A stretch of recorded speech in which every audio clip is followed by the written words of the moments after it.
በዙሪያ ያለውን ዓለም ተመልከተው። ጩኸት፣ ግርግር፣ የማያቋርጥ መርዶና የሐሳብ ማዕበል። አእምሮ ረፍት አጥቶ ሲባዝን፣ ልብህ በጭንቀት ሲታመስ ውሎ አያድርምን? ነገር ግን አንድ ምስጢር ልንገራችሁ።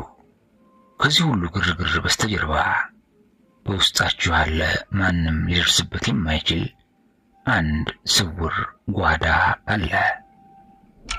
ጥንታውያን አባቶች የነፍስ ዙፋን የሚሉት እግዚአብሔር ራሱ ሊያድርበት የመረጠው ያ ስውር ቦታ ልባችሁ ነው።